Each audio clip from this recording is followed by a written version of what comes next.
Siempre poner al consumidor en el centro ha permitido tener una ventaja competitiva importante, donde con esa data y esos insights de ese consumidor, uno puede transformar rápidamente esos insights en beneficios para ir generando nuevas innovaciones de producto, pero también nuevas innovaciones en herramientas. Yo creo que una compañía llega a su máximo potencial cuando sus equipos están completamente motivados, inspirados, pero sobre todo apasionados por lo que hacen. Y eso es lo único, lo logran los líderes que estén de una forma, y sobre todo que ese acercamiento permita entender cuáles inclusive son los sueños.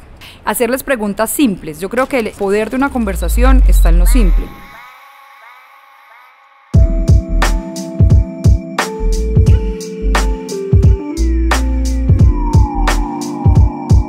En el episodio de hoy vamos a hablar sobre lo que se necesita para liderar equipos de alto desempeño. Hola, soy Carlos Jaramillo, cofundador de Distilled Innovation y su host en Backlog, el podcast donde coleccionamos conversaciones increíbles con personajes inolvidables, y hoy no es la excepción. Nos acompaña Silvia Paschke. Silvia es una ingeniera civil con más de 20 años de experiencia liderando temas comerciales dentro de Procter & Gamble. Ha sido gerente comercial, ha sido directora de todos los canales comerciales que ha tenido la empresa, incluso de los discounters. Más adelante ella nos va a contar un poco más de eso, y ahora está emprendiendo, está iniciando una nueva etapa de su vida como emprendedora desde una iniciativa totalmente distinta, pero que sigue conectando todo lo que ella sabía hacer con el propósito de ayudar a las personas a conectarse con su propósito para desarrollar obviamente todo su potencial. Sin más preámbulos, Silvia, bienvenida al podcast. ¿Cómo estás? No, Carlos, muchísimas gracias. Estoy primero feliz y segundo muy agradecida por esta invitación.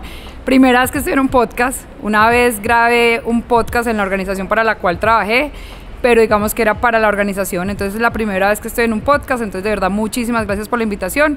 Muy feliz de estar acá y bueno, de tener esta conversación así chévere y genuina. Muchas gracias a ti por aceptar la invitación, y es un gusto de verdad poder compartir esta conversación contigo. Bueno, hablemos un poco de todo ese background que tienes tú, de toda esa experiencia a nivel comercial, en trading, en go-to-market, ¿cierto? Y sobre todo desde el tema de fast moving consumer goods o de bienes de consumo masivo en las diferentes categorías, que yo creo que es un mercado que de pronto muchos están muy allegados a él. Obviamente todos consumimos de esta clase de bienes todos los días, pero que de pronto no entendemos la gran dinámica que hay, sobre todo a nivel logístico, para hacer que una oferta de estas siempre esté continuamente a nuestra disposición y podamos aprovecharla. En tu experiencia, habiendo trabajado más de 20 años en temas de consumo masivo, ¿cómo ha ido evolucionando este sector y cómo se ha ido adaptando a esas ventajas que hoy tienen los consumidores frente a la información que reciben, frente a los canales digitales? ¿Cuáles en tu experiencia esas claves que logran que hoy las empresas puedan leer rápidamente esos cambios? Bueno, o a veces incluso no tan rápido, pero detectarlos e irse adaptando para ir en línea o para ir reflejando esas soluciones que vamos descubriendo, siempre cambiantes y cada vez más rápido en los consumidores. Mira, yo creo que la palabra última que dijiste es la clave. Yo creo que uno poner siempre el consumidor en el centro, donde realmente uno pueda tener un contacto con ellos, de estarlos no solamente escuchando, sino que estar viviendo lo que ellos viven y entendiendo realmente las necesidades, es lo que le permite a uno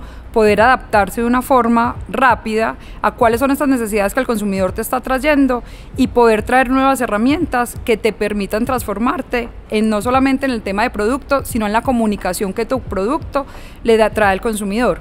Es decir, no es lo mismo cuando un producto no comunica su beneficio de una forma clara, cuando de una vez el consumidor puede leer cuál es el beneficio que le está ofreciendo su producto de una forma clara.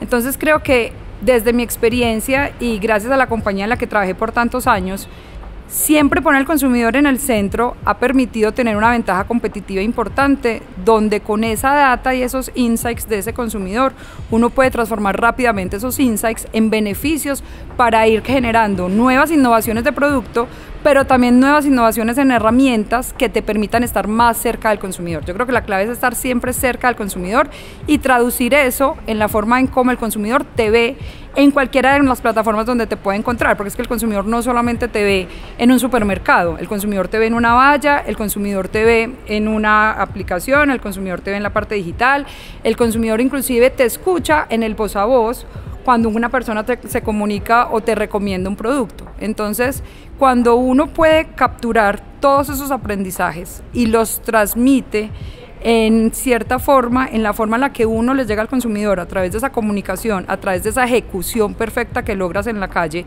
y a través de cubrirle esas necesidades, creo que la forma en la que uno se puede transformar, se puede adaptar y puede ir evolucionando a medida que todo evoluciona, porque es que el consumidor evoluciona, el mercado evoluciona, las marcas evolucionamos y las personas evolucionamos. Excelente.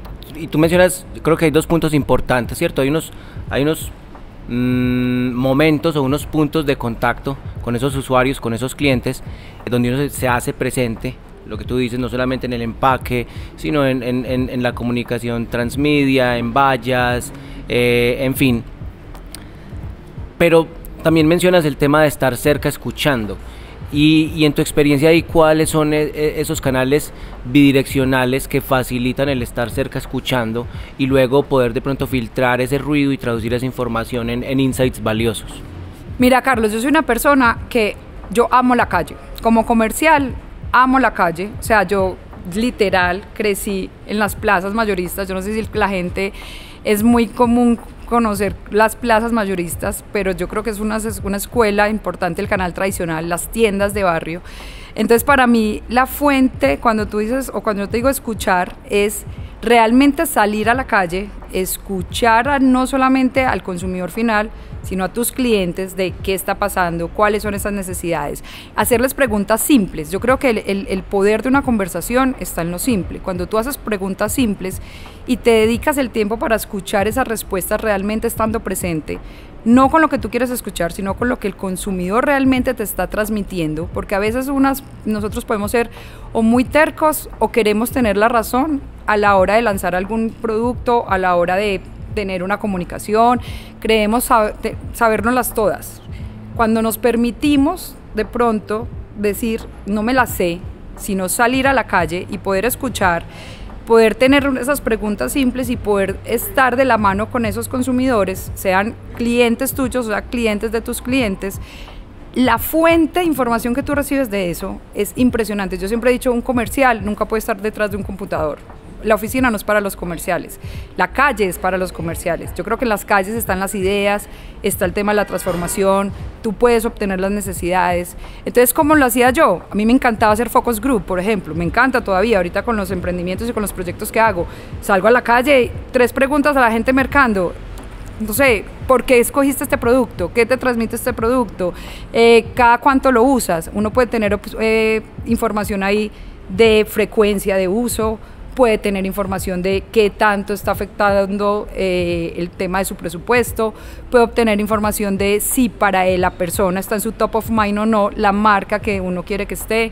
Entonces, con esos focus group con los consumidores, saliendo a hacer esas preguntas simples, o inclusive a mí me encanta hacer como conversaciones, hey, nos vamos para este café por la tarde y conversamos, y ahí uno interactúa con una serie de personas que, nuevamente, para mí esa fuente de conversación creo que es muy importante y era una práctica que siempre hacía. Y otra práctica era ponerse en los zapatos del otro. Es decir, un consumidor colombiano hoy muy fácilmente puede mercar con menos de 50.000 pesos.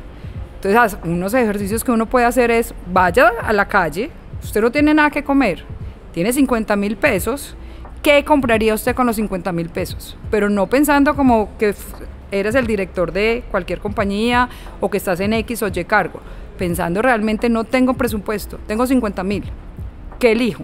¿Por qué lo elijo y cómo lo elijo? Y ahí empiezas a crear esas necesidades que ya están creadas, pero que al ponerte en los zapatos del consumidor, se empiezan a generar unas ideas y empiezas a crear como esos planes que te permitan realmente hablarle al consumidor.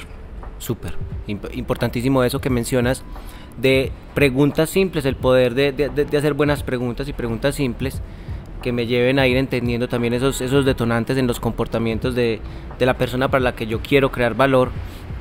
y el poder de las conversaciones. Yo creo que aquí pues también, obviamente, para los que nos siguen, para los que nos están escuchando, saben lo importante que para nosotros son este tipo de espacios, y el poder de la conversación, sin lugar a dudas, es un espacio de aprendizaje bidireccional grandísimo.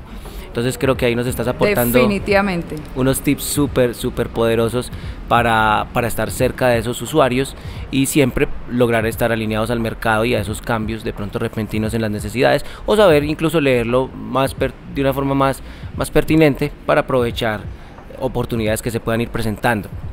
Hablemos ahora un poco del tema de saber vender, sobre todo saber vender para gente que no tiene un perfil muy comercial. ¿Por qué consideras, sobre todo en este momento de la era de la economía digital, que es importante para una persona saber vender? Y en tu experiencia, ¿cuáles son esos skills, esas habilidades súper importantes para de pronto dejar la pereza? Muchas veces la gente ve, me incluyo, en algún momento yo vi las ventas como una cosa súper tediosa y perezosa, pero con el tiempo vi su idoneidad y su importancia. Para ti, entonces, ¿cuál es la importancia de aprender a vender, aún para gente con perfil no comercial? ¿Y cuáles son esas habilidades súper necesarias para de pronto hacerlo más fácil? Mira, con esa pregunta se me viene a la mente justo una conversación que estaba teniendo con un gran amigo esta mañana. El man es muy teso en la parte digital, es muy teso en la parte de estrategia, y en comercio internacional, pues no tiene idea ni de venderse ni de vender.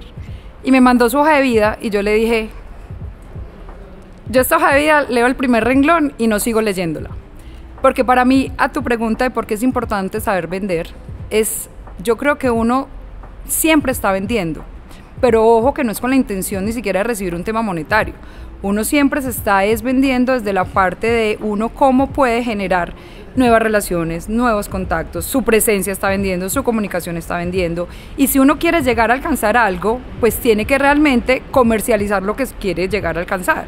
Entonces, para mí es importante porque finalmente lo que tú quieres lograr, de cierta forma, lo tienes que vender. Entonces, ¿cómo lo logras o cuáles son esas habilidades que yo creo que son importantes en la parte comercial?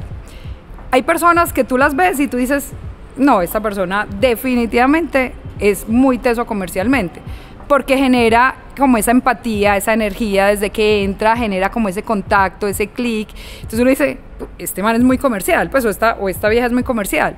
Y hay otras personas que pueden tener un estilo no tan enérgico o no tan como con esa chispa, pero que también pueden ser muy comerciales. El estilo, para mí, no define si una persona es comercial o no. Las habilidades que pueden definir si una persona puede llegar a ser comercial o no es cuál es esa habilidad que tú tienes para capturar y entender esa necesidad de tu cliente. Si tú logras, primero que todo, entender cuál es la necesidad de tu cliente y realmente ofrecer un beneficio que cubra esas necesidades, estás del otro lado. ¿Y cómo lo haces? Tienes que entender muy bien a quién le vas a hablar. Tienes que conocer muy bien quién es tu cliente, y tu cliente no necesariamente tiene que ser un B2B, o sea, puede ser un B2C, puede ser tu papá, o sea, cuando le estás vendiendo a tu papá una idea de apóyame papá para este emprendimiento, por ejemplo, un caso literal de mi vida real en este momento, yo creo que tienes que conocer muy bien cuáles son los intereses de la otra persona, por qué a la otra persona le va a interesar comprarte ese beneficio, y cuáles son esos beneficios que la otra persona va a recibir cuando tú le digas qué es lo que le estás vendiendo. Lo otro es, para mí no hay nada que venda más que uno ser transparente, que uno ser honesto, que uno ser directo y que uno sea como es. Mira, Carlos, yo toda mi carrera profesional, y inclusive ahorita que estoy en la parte de esta parte de creando empresa y de emprendimiento, pues o que estoy ya dedicada como a proyectos personales, las relaciones que me ha dejado a mí, la parte comercial, todas han sido por lo que yo siempre he defendido dentro de una negociación, y para mí una negociación es un gana-gana. Uno no debe ir con cartas ocultas. Si tú puedes, puedes, y si no puedes, uno no puede engañar por obtener un beneficio. Uno lo que tiene que ser es súper claro. Y mientras en la medida que tú seas claro que tengas súper claros cuáles son tus máximos y tus mínimos en la negociación y que estés en la capacidad de ser completamente honesto, de decir cuál es esa negociación, eso te va a generar una cantidad de relaciones, pero te va a generar algo que para mí es lo más importante en un tema comercial, y es confianza. Si tú logras que los clientes confíen en ti, la primera vez vendes, la segunda vez ni siquiera tienes que vender, y eso lo que genera es un tema de desarrollo de negocio que genera una relación comercial a largo plazo, un desarrollo a largo plazo basado en una confianza, porque ya aquí lo que se busca es el bien común, no se está buscando el bien individual. Cuando tú logras que ese bien común para las dos personas sea un beneficio mutuo, pues créeme que ya la venta se te va a venir como consecuencia de.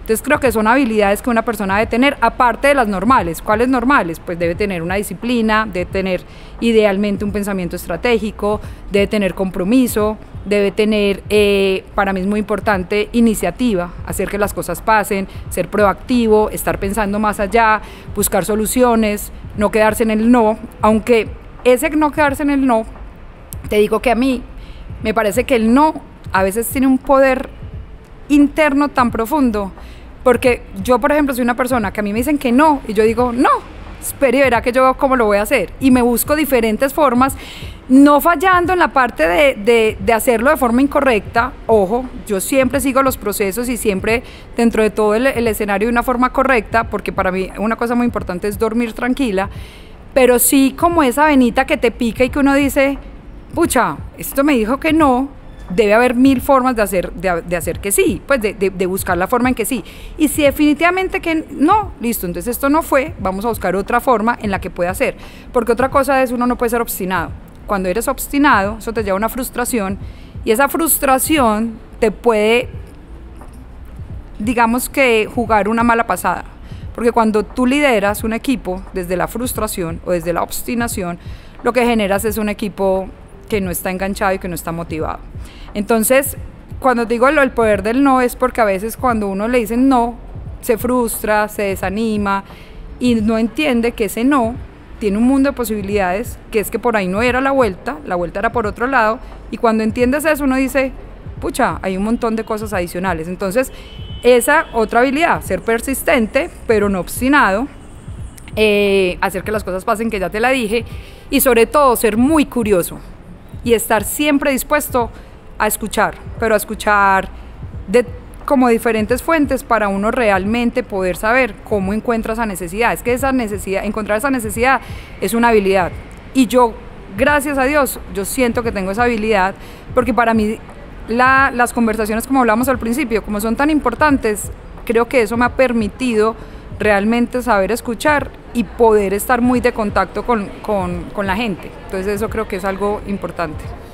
En ese momento, solo con esta pregunta, yo creo que vimos, o sea, varias... Me extendí. No, pero unas claves súper importantes, ¿cierto? Comenzamos hablando de transparencia, de autenticidad y de cómo esto en una negociación es súper importante para generar confianza. Y yo estoy de acuerdo, cuando uno genera confianza, genera un rapport, genera una conexión. Puede que yo no haga negocios contigo ni el primero, ni el segundo, ni el tercer año, pero al cuarto, si yo he construido una relación, de pronto sí estuve promoviendo y fortaleciendo unos cimientos que de pronto nos llevan en un futuro a poder explorar. Exacto, es que la gente se queda en la imagen como el vendedor de una forma transaccional, y hay gente que le da pena decir, yo soy vendedor, o yo vendo, o yo hago parte del trabajo comercial. Ser comercial, pues para mí, y eso que yo soy ingeniera civil y tengo otras cosas, pero para mí ser comercial es mágico, porque es que tú, cuando eres comercial, realmente comercial, tú no eres una transacción, tú no dices, ay, ¿a cómo me vendes esta galleta? A 1000 pesos y me costó 500, entonces me gané 500. No, eso es el verbo vender. Cuando uno es comercial, uno desarrolla de forma íntegra los negocios, entonces uno revisa la parte de marketing, uno revisa la parte financiera, uno revisa la parte logística, uno revisa la parte de todos tus recursos multifuncionales, uno mira la estrategia de hacia dónde va tu cliente, cómo lo puedes desarrollar, y esa magia que te envuelve en todo ese desarrollo del negocio es lo que te permite lo que tú dijiste. Puede que al principio te digan que no, o sea, por ejemplo, discounters, un tema muy de moda ahorita, y que discounters sigue siendo, digamos, como el donde todo el mundo quiere estar ahorita. Sí. Y se volvió el disruptor, y a muchos nos tocó adaptarnos para poder entrar a discounters, pero hoy es cómo realmente entiendo esas necesidades de ese modelo para poderle hablarle a ese discounter. Entonces creo que ahí parte mucho eso de primer año porque no, segundo año que no. Cuando ya entiendes esas necesidades, en algún momento tu servicio va a cubrir esa necesidad de ese discounter y ahí vas a entrar. Entonces lo importante es cómo generar esa credibilidad y esa relación para que en algún momento entres. Ahí sí, y empezamos, yo creo que si seguimos hablando de esto, nos seguimos ramificando cosas súper importantes. O sea, lo que tú dices, si por ejemplo la relación no continúa, yo creo que también evidencia que el interés era netamente transaccional. No había, y yo creo que concuerdo contigo en algo, y es, desde el rol comercial uno está en el negocio de las personas, sobre todo, el negocio de las personas. Y me lleva a otro punto que toca súper importante, y es enfocarme en el beneficio del otro. ¿Cuál es el valor que realmente estoy generando yo para la otra persona? Porque muchas veces el discurso de venta se queda solamente en mostrar los atributos o hablar del producto, cuando eso es lo último que yo debería hacer. Porque ahí no estoy, ¿cierto? No estoy partiendo de un punto de enganche desde el que yo pueda... Exacto, es que no hay nada que te enganche más que el tema emocional. Entonces, cuando tú le hablas a la otra persona desde su beneficio, de por qué ese producto, esa marca, va a tocar tu lado más íntimo, que es tu lado emocional, o por qué eso te va a acercar a ti, eso es un tema demasiado potente. Es como los líderes, cuando uno tiene el placer de liderar una organización, o cuando uno... Yo digo que más que liderar una organización, yo, pues, últimamente me he vuelto bastante lectora, hace rato no tenía esa práctica, pero ha sido una práctica que he adoptado desde hace un año hacia acá. Me ha parecido súper, digamos que enriquecedor. Y hay un libro que leí que me lo regaló otro amigo, que curiosamente también se llama Carlos, que es el líder que no tenía cargo. Ahí dice, sí. uno no necesita un cargo para ser líder, y estoy completamente de acuerdo, porque es que tú todo el tiempo eres ejemplo si quieres inspirar.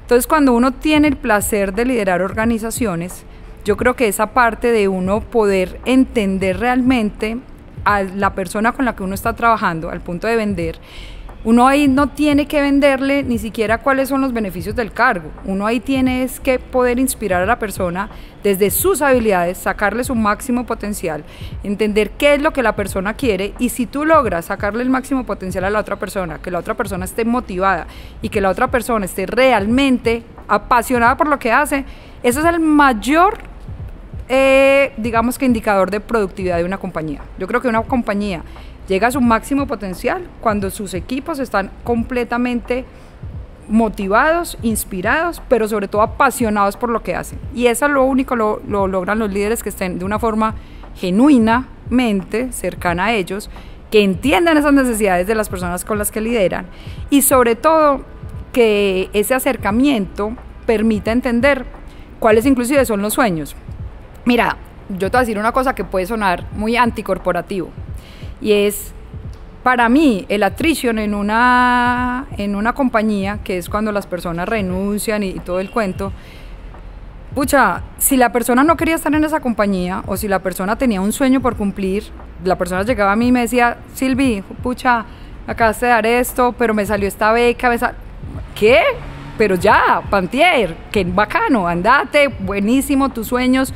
Y eso te genera mucho más compromiso, te genera esas amistades y esa relación cercana, que después en un futuro hasta la persona puede volver a la compañía y puede volver con el triple compromiso que tenía antes, o mucho más motivada.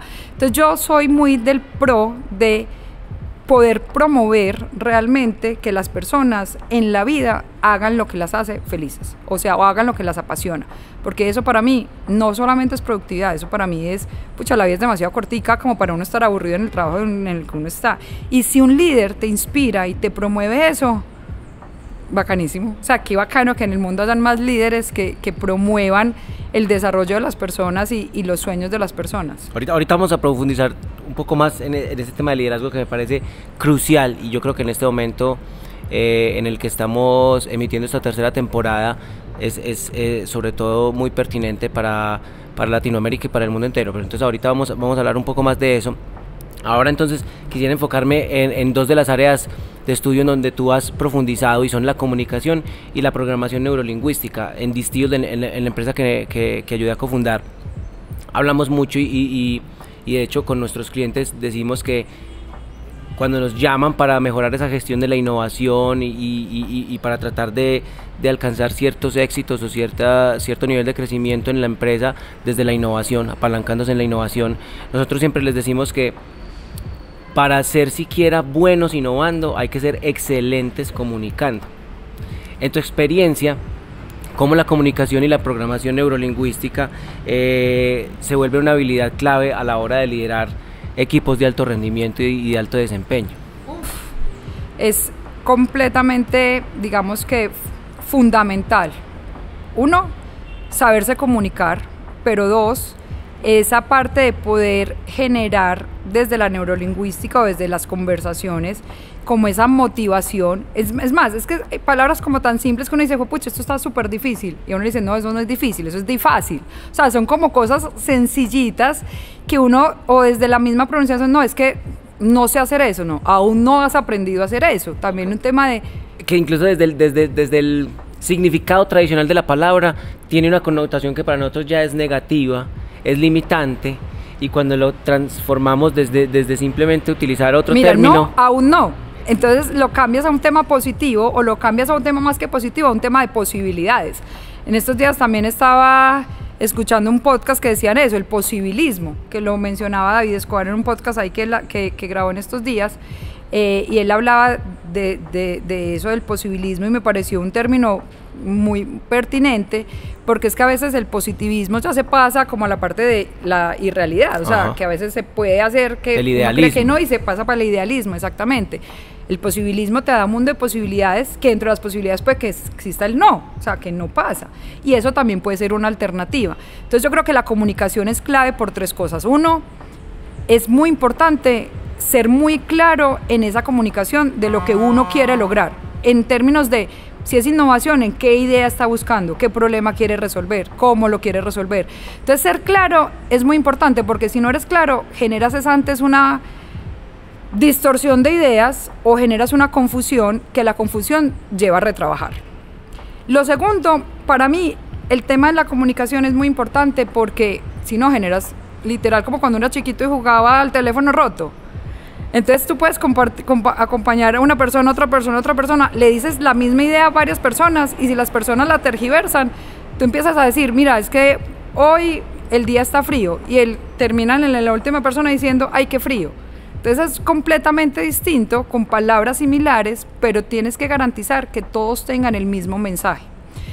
Y lo tercero, creo que dentro de la misma comunicación, y no por ser lo tercero en mi concepto es lo menos importante, sino que tiene igual de importancia, es uno tiene que generar ambientes de escuchar.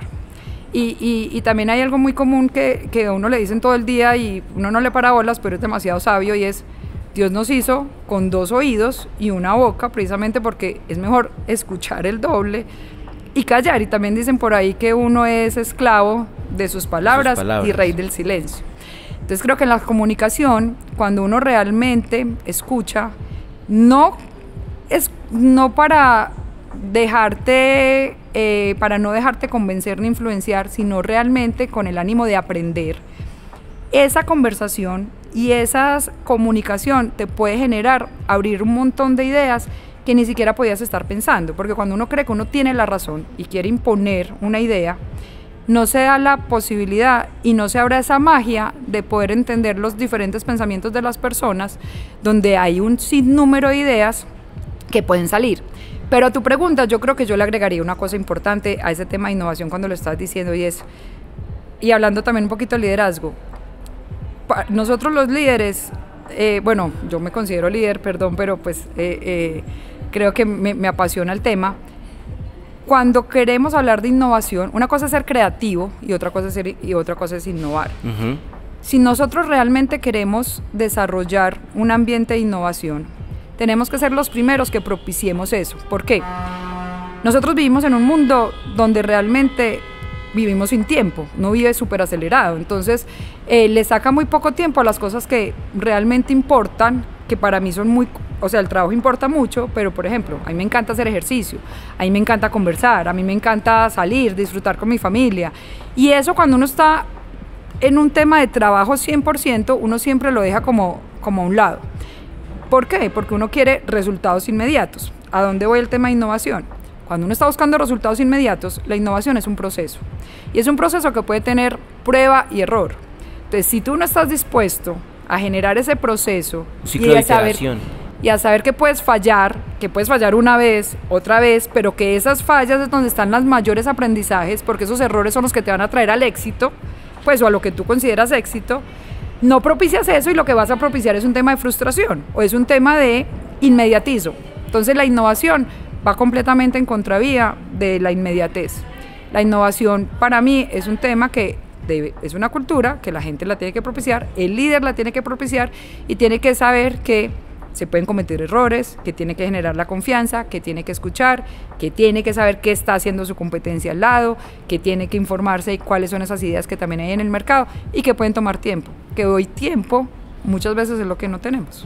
Y es el recurso más valioso, sin duda alguna. Y es el recurso más valioso. Excelente, excelentes tips ahí también desde la comunicación y desde cómo inspirar a los equipos desde la comunicación. La importancia también del tercer paso que dabas, y es de alguna forma traducirlo al feedback, ¿sí? Estar abierto también para retroalimentar y para que nos retroalimenten. Y yo creo que ahí sin duda alguna es donde se nota qué tan senior o qué tan experimentados somos en cómo recibimos el feedback y qué tan abiertos estamos a dejarnos empapar o permear por otras ópticas y otros puntos de vista. Uf, qué palabra tan bacana la que acabaste de mencionar, feedback.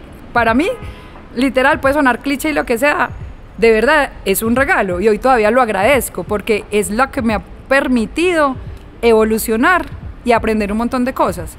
Pero sobre todo cuando estoy dispuesta a escuchar el feedback, así sea algo que no quiero escuchar, porque es que muchas veces uno le dice a alguien que uno como que trata de filtrar el feedback, ¿no? Entonces cuando es una persona que es de que uno quiere, uno dice, ay, sí, esta persona tiene razón, no sé qué. Cuando es otra persona que uno no es tan afín, uno dice, no, esto, pues claro, como yo le caigo mal, como no somos del mismo estilo, esta persona lo que me quiere es no llevar adelante. Y no, antes de las personas que uno no tiene el mismo estilo, uno aprende mucho más.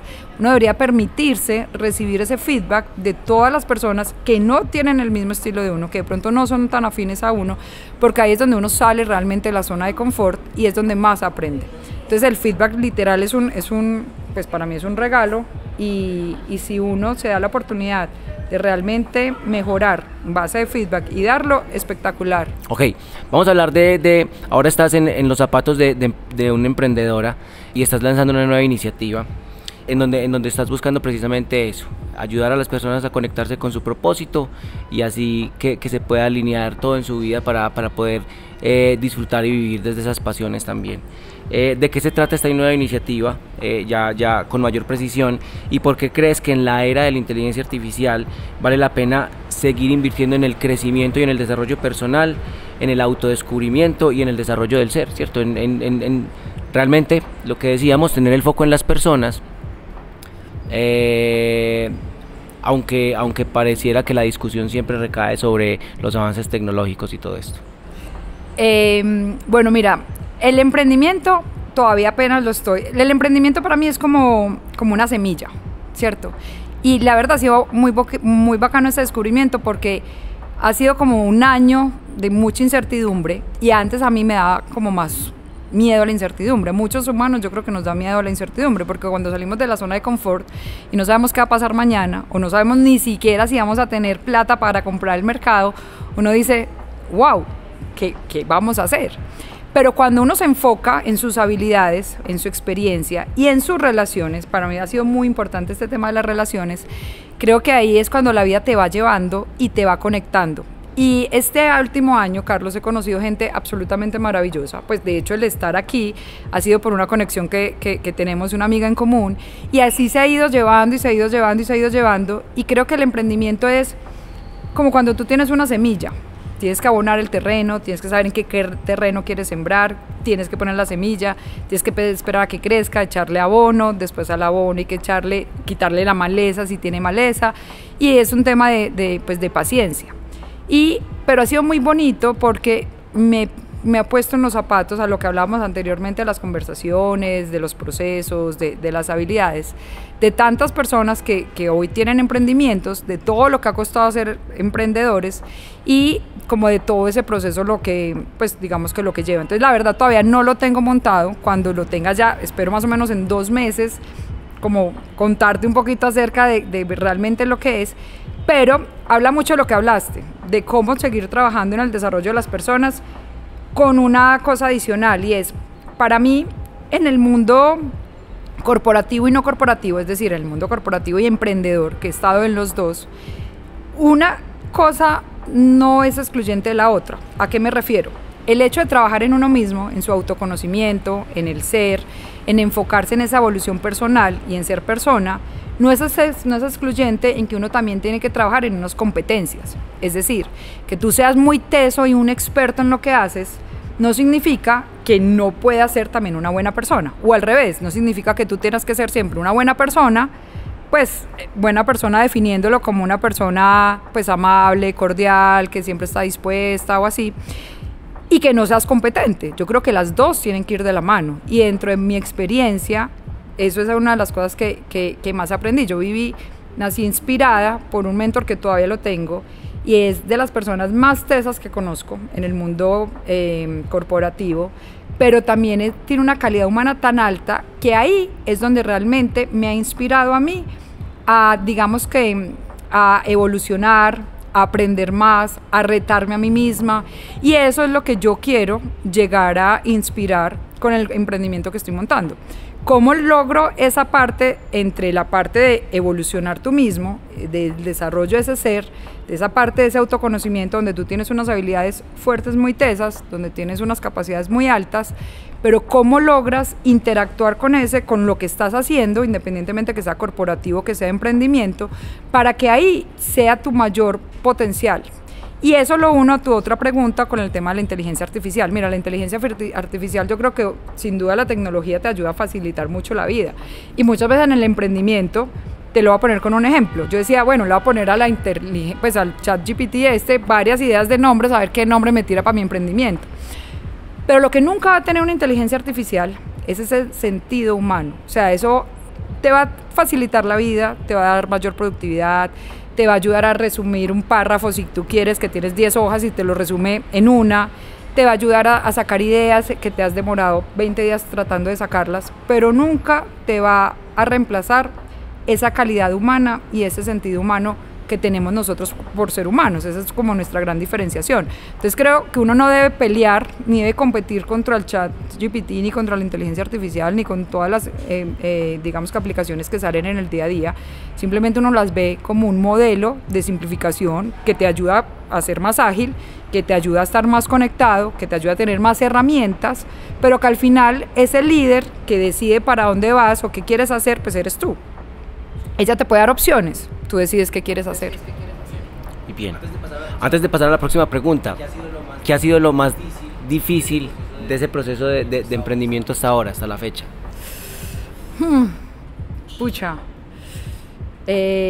no, yo creo que muchas cosas. O sea, la verdad, cuando yo salí de la compañía en la que trabajé por tantos años, yo dije, pucha, necesitaba esta pausa, necesitaba parar, porque uno a veces está tan sumergido en el día a día, en el rol, en lo que te apasiona, porque a mí realmente la parte comercial me apasiona demasiado, que tú decías, no, yo estoy súper bien, o sea, yo hago ejercicio todos los días, sí, yo hago ejercicio todos los días, yo estoy con mi familia, sí, yo estoy con mi familia, pero ¿cuál es la calidad que le das a cada una de las cosas? Y eso muchas veces no te pones a pensar en eso, porque uno, o sea, la realidad es que todo el mundo cuando está trabajando prioriza el trabajo. ¿Por qué? Todavía no me he podido responder esa pregunta, porque uno prioriza entregar un trabajo y no parar a almorzar de forma tranquila, ¿cierto?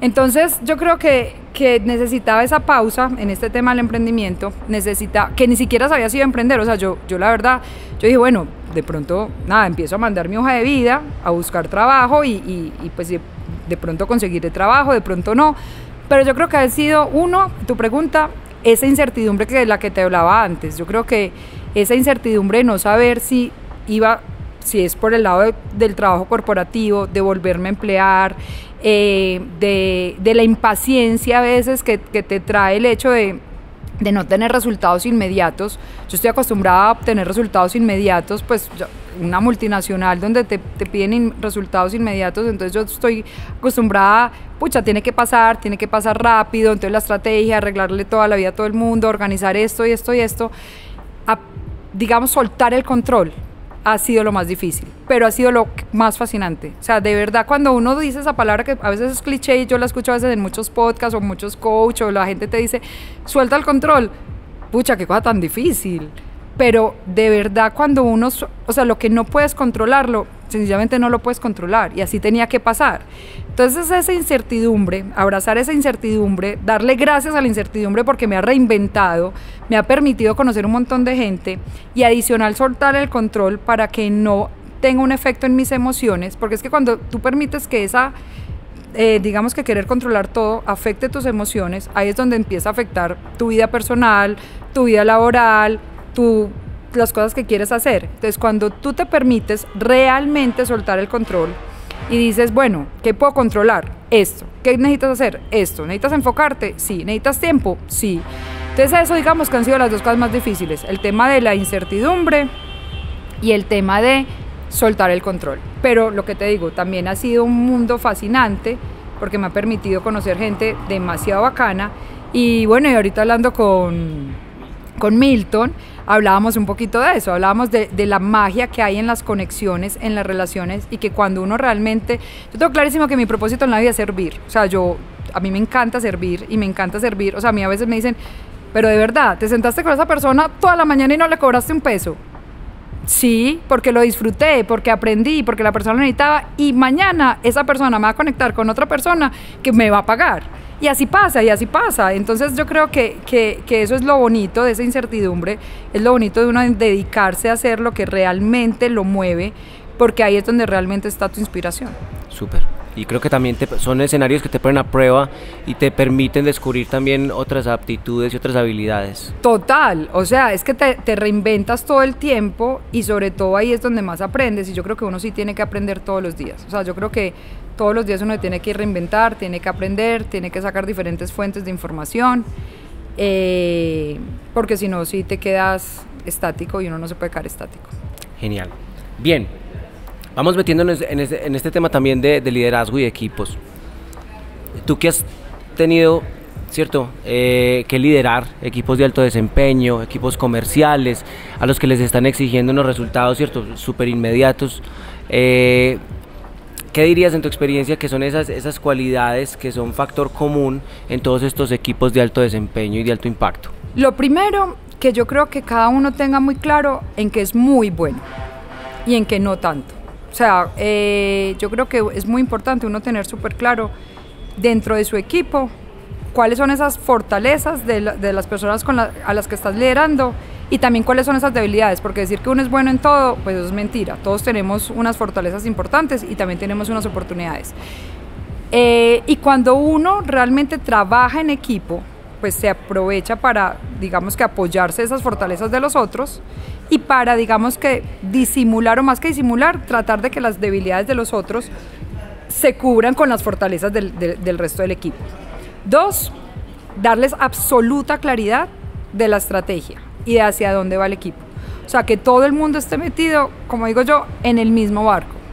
Crear esa unicidad de equipo, crear que todo el mundo realmente crea que hay un propósito detrás por el cual estamos trabajando y que tenemos un objetivo en común, es muy importante en la hora de tu liderar equipos. Lo otro es, yo creo que es muy importante generar conexión. Mira, yo tengo aquí unas pulseritas. Cada pulserita de estas tiene una historia.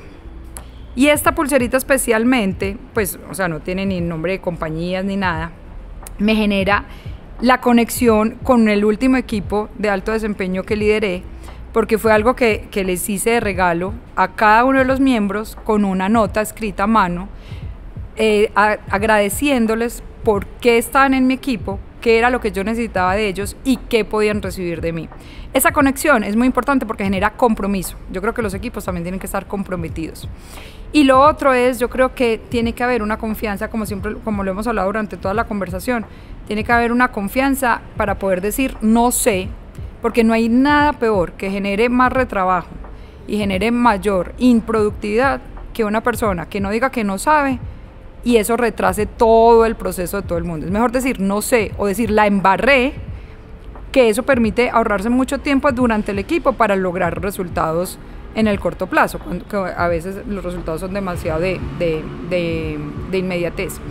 Y por último, que para mí es lo más importante, la cercanía, ser genuino. O sea, si tú eres tú, siempre vas a permitir esa cercanía con tu equipo. Y si tú permites esa cercanía con tu equipo, vas a permitir saber de primera mano cuáles son las necesidades de tu equipo, qué quiere tu equipo, si está motivado, si no está motivado, qué lo mueve, qué lo inspira, qué lo reta, qué no lo reta, qué le gusta. O sea, ser genuino en esa cercanía es muy importante. Y eso lo que te permite es dar ejemplo. Tú como líder sí o sí, pues yo creo que uno enseña mucho con el ejemplo y de cómo uno es, y eso permite que los equipos pues realmente tengan como un norte, tengan ese líder del cual se inspiran, del cual como que se agarran para lograr objetivos en común. Para mí un líder tiene que hacer 3 cosas. 1, tener súper clara su estrategia y comunicarla de forma súper clara. 2, ser muy cercano a ese equipo para generar nuevas ideas. Pero 3, tiene que también estar súper pendiente de la ejecución. Porque es que si no, las cosas se te quedan mucho en la mente o se te quedan mucho en el ideal y siempre tienen que pasar a la acción. O sea, la acción es súper importante en un equipo para poder entregar resultados. Excelente. Hablaste mucho también de la complementariedad, ¿cierto? Y de alguna forma yo creo que toca las diferentes características de esos equipos de alto impacto y de alto desempeño.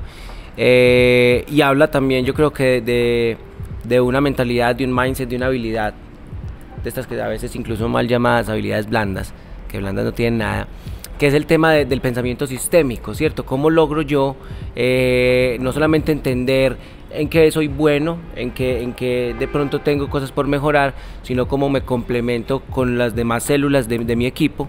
Y precisamente, pues al complementarme con esas células puedo formar un organismo mucho más fuerte, o un sistema mucho más fuerte, capaz de grandes cosas. Es que para mí la clave de lo que acabaste de decir lo resumo en una palabra: colaboración.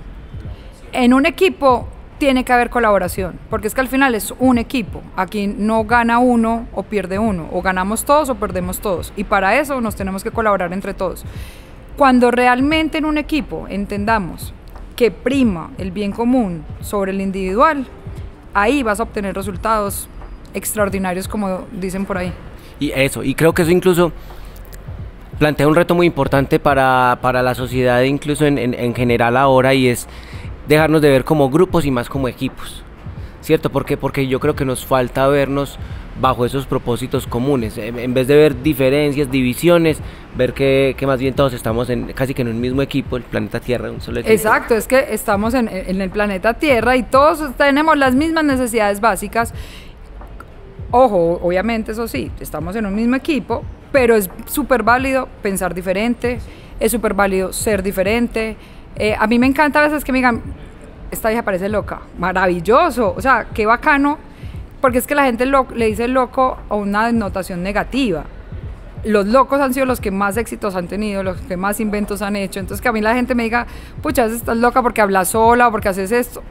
Qué bueno que a uno le digan que de pronto puede ser un poquito diferente. Entonces, si estamos en un mundo, en el planeta Tierra, donde tenemos las mismas necesidades básicas, donde deberíamos trabajar más en colaboración y claramente respetando nuestras diferencias, que es muy, muy válido. Así es. Y bueno, empezamos a entrar en la recta final de este episodio, pasando al tema del liderazgo. Yo personalmente creo que el liderazgo hoy está un poco subvalorado.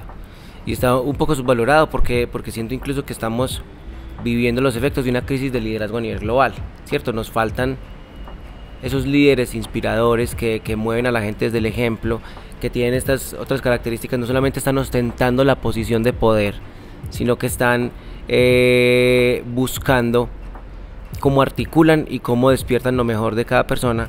Entonces siento que sí tenemos una crisis de liderazgo en este momento. La pregunta aquí es, ¿cuál es tu estilo de liderazgo? Y por qué sientes que es importante desarrollar habilidades para el liderazgo, y cuáles consideras que son esas que son más importantes. Mira, yo no sé si haya hoy una falencia en el tema del liderazgo, porque yo creo que el liderazgo para cada persona puede significar algo diferente, o sea, puede ser algo muy subjetivo. Es decir, para lo que para mí puede ser un líder malo, para ti puede ser un líder muy bueno, dependiendo de tus necesidades, ¿cierto? Entonces yo creo que antes, ahorita, o no sé si es por parte del emprendimiento que estoy formando, que me llega y busco mucho acerca del liderazgo, antes creo que se ha democratizado mucho la palabra liderazgo y creo que se ha vuelto a veces palabras muy comunes, el tema de comoditizada desde el liderazgo desde el ser, liderazgo con propósito, liderazgo desde adentro, liderazgo imperfecto, liderazgo, o sea, hay muchas cosas en el mercado ahorita que te hablan del tema de liderazgo. Y para mí, yo resumiría la parte de liderazgo es, mientras más genuino sea la persona en términos de ese liderazgo, más inspirador puede llegar a ser. Entonces,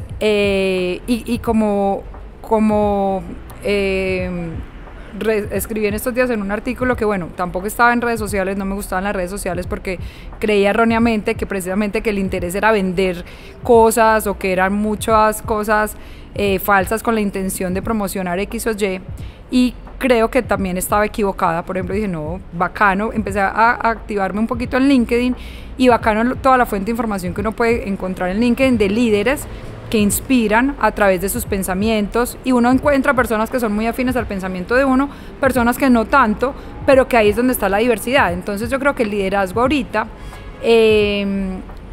si nosotros lográramos tener más personas que lograran inspirar y esa inspiración transmitirla en términos de...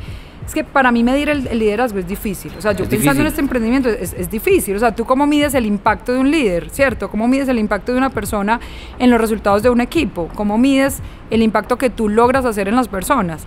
Eso decir que yo te voy a transformar, pues primero no, o sea, es imposible, yo no te puedo transformar. Tiene que haber una intención tuya de realmente querer evolucionar, o realmente querer aprender, o realmente querer desarrollar cosas.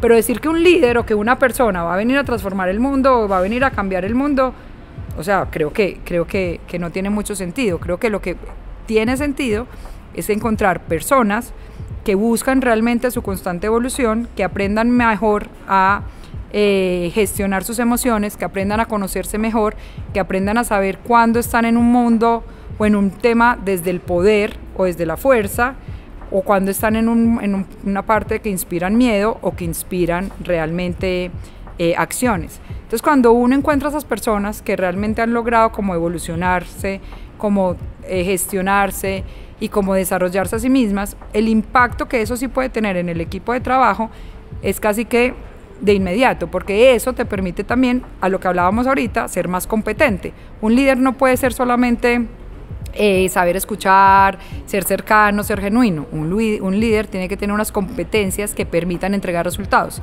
Al final a todos nos miden por eso, por entregar resultados. Entonces creo que esa combinación es de pronto la que está faltando mucho en el medio, y que sería muy bacano poder encontrar más líderes con ese balance que permitan esa inspiración para que las personas logren, no sé, ¿qué puede medir uno? Hábitos. Antes dormía tantas horas, ahora duermo tantas. Antes hacía ejercicio tantos días a la semana, ahora hago ejercicio tantos días a la semana. Antes tenía 100 correos en el email, ahorita tengo 5 correos.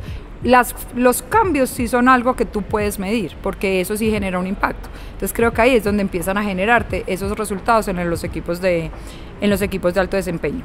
Y tu pregunta de cómo me defino yo como líder, es difícil uno definirse uno mismo, y creo que hasta un poquito arrogante pues definirme como líder, pero yo creo que si le preguntaras a otra persona cómo es Silvia como líder, creo que te diría es una persona completamente auténtica, genuina, cercana, súper clara en su estrategia, enfocada en los resultados, que lucha por el trabajo en equipo, que le encanta que la gente esté motivada a través de retos, innovar, pensar en cosas diferentes de cómo hacer las cosas para ser diferenciados como los mejores, y que siempre haya un tema de gana-gana entre las negociaciones que